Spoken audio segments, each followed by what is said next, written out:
This is Stuff You Like, you can call me Ursa. I did my hair for this episode, but again, you can't see it, so hang on. And I'm having an attack of the groans because acting and writing, I can't talk about them both. Not in the one episode. Okay, pick one. Acting.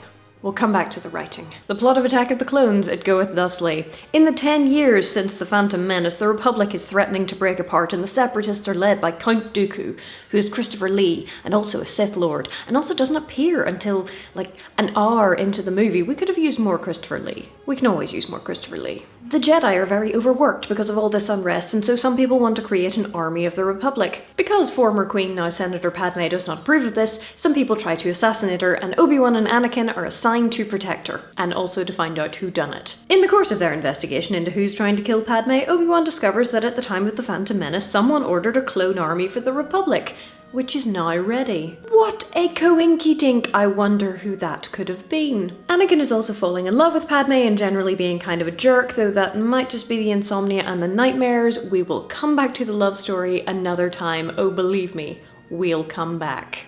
But not today. Anywho, Padme goes into hiding on Naboo and Anakin goes with her, and then Anakin has a nightmare about his mother and goes to rescue her on Tatooine with Padme in tow. His mother dies, he kills a lot of sand people including women and children, which isn't really treated as seriously as the killing of the Jedi children in movie 3, but I will come back. Meanwhile, Obi-Wan has gotten himself captured, Anakin and Padme go try to rescue him, then there's the arena scene and the Jedi turn up. Woo! But that doesn't go so well. Then the clones turn up, then they fight Count Dooku and Anakin loses a hand and Dooku gets away with the Death Star plans, plus Anakin and Padme have fallen in love and get married, the end. Let's do the good parts of the movie first. It's got a lot of Obi-Wan snark, the costumes are as usual gorgeous, go Trisha Bigger. I love the hair as well. The music is wonderful, I love the cranky Jedi archivist librarian lady, I love Kamino and the weird spindly blue Kaminoans. Baby Jedi, one of whom is called Liam. Liam. And it also contains one of my very favourite things about the prequels, which is the scene in the arena. The three main characters dealing with their monsters in their own special ways, and then Jedi everywhere, hooray! I'm watching the Clone Wars at the minute, and I'm enjoying it, which is nice. One of the things I love about the Clone Wars is seeing more Jedi. Alien Jedi, human Jedi, Jedi of different ethnicities, Shak Ti, Luminara, it's so great. And so it is in the arena. There's hardly a word of dialogue and some of the gestures are admittedly kind of hammy, but look at those babies. Look at them doing Jedi things and being Jedi people and having Jedi friends and oh. As I said last time, The Phantom Menace is a fine movie, albeit with some subpar acting and pretty clunky dialogue, but it's dragged down by the 40-minute midsection on Tatooine which slams the forward momentum into a wall and advances the plot hardly at all. Attack of the Clones is dragged down by the love story, which is just so much less fun than spending time with Obi-Wan, I can't even tell you. So let's talk about acting. First of all, acting is more difficult than it looks, which I guess is obvious because when you're doing it well, it looks like the easiest thing in the world. However, especially in movies, there's a lot of technical crap to master while still trying to look like you just spontaneously decided to do and say whatever it is you're doing and saying. You need to be able to hit your marks, which is to say go through the same motions in the same order while saying the same dialogue over and over again, while each time trying to make it sound like the words are just something your brain made up.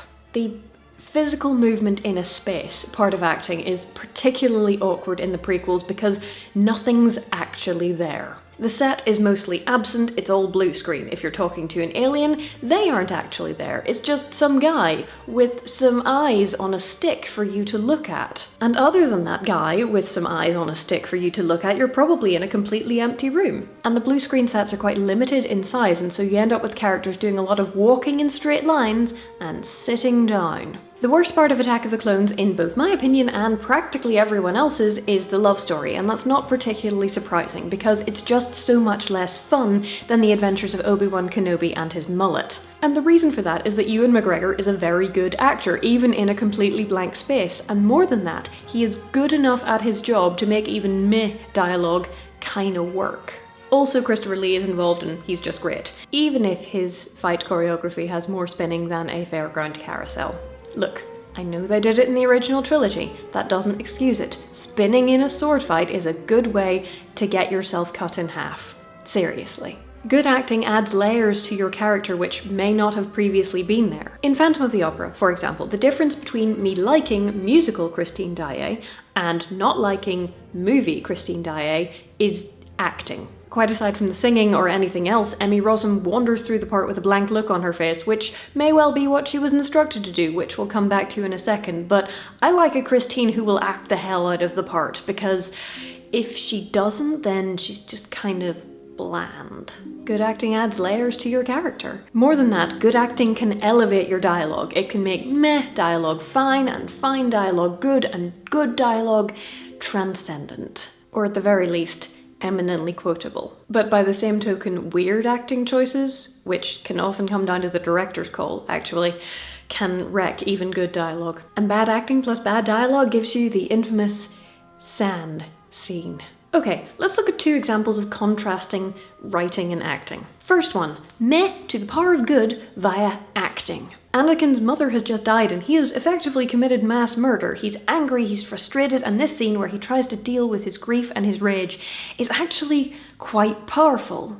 You should probably watch it with the sound off for best effect, but he does make the somewhat clunky dialogue work. The Jedi have taught Anakin nothing about how to handle anger, so he just tries to repress it and it's not working, and as a single scene, it really worked for me. Of course, in the context of the movie, it doesn't really make very much sense at all. Why does Yoda say, "Pain, young Skywalker is in pain," when Anakin discovers his mother dying, but yet Yoda doesn't notice the subsequent terrified screams of dying sand kitties? Are they not people? Do they not count as people? That's an implication a touch unfortunate. The murder of children is played as the ultimate evil in Revenge of the Sith, but the deliberate murder of sand people kids is just kind of brushed off by the plot. And by Padme. He just committed mass murder. Should you not maybe try and get him some help? My point is that the acting in the scene helps to elevate it, even if there's kind of a little bit of a logic what as to how it fits into the plot as a whole. Now on the other end of the spectrum, attachment is 4 men. George Lucas gets a lot of stick for the dialogue in the Star Wars prequels, and some of that is, not undeserved, but there is nothing wrong with this dialogue. It is perfectly serviceable. Wait, I'll prove it. Attachment is forbidden. Possessions are forbidden. Compassion, which I would define as unconditional love, is central to a Jedi's life. So you might say that we are encouraged to love. See? I have the acting skills of a drunken lemur, but it was still better than the original movie because I didn't emphasize the wrong syllables. The other problem with a lot of the dialogue delivery is that it's really tense. Like, they're trying to make it good and they don't know how. And it's made all the harder because there's so much dialogue and it's all so terribly serious and weighty. Light and playful is much rarer than it should be. And actors who are normally good turn in these weird, stilted performances, not just one or two, but practically all of them. Now, George Lucas is no stranger to weird acting choices, like Carrie Fisher's accent at the beginning of A New Hope, which is never done or mentioned again. What was that about? Not quite sure. But ultimately, these performances have to be deliberate choices, either on the part of the actor and the director is happy with them, or on the part of the director and the actor does what they're told. Like Natalie Portman's weird android voice in The Phantom Menace. Was that a callback to Carrie Fisher's weird android voice in A New Hope? Why does she sound like her mouth is full of marbles? Is all of that makeup affecting her speech? I mean, someone decided on that. You don't just shoot a scene once and then boom, done, off you go on to the next one. You have to do multiple takes from multiple angles. You have to do the same thing every time. Someone decided that Natalie Portman speaking like this, Viceroy, was exactly what they wanted. Someone made and approved these choices and they baffle me. In fact, the best acting tends to happen when nobody has to speak. The scenes in Revenge of the Sith where we let John Williams do the talking and rely on the extensively trained actors to emote without speaking are some of the best scenes in the prequels. Dialogue writing, man, it's difficult, but we'll talk about that when we get to Revenge of the Sith. But that's one of the other reasons that I love the arena scene so much and that I think it's so great. Jedi in the arena with their Jedi lightsabers doing Jedi things, helping out their Jedi friends, and hardly any of that clunky dialogue to spoil the fun. And of course, Attack of the Clones did introduce the clones, without which we wouldn't have got the Clone Wars TV series, which I'm kind of digging, so not all bad, right?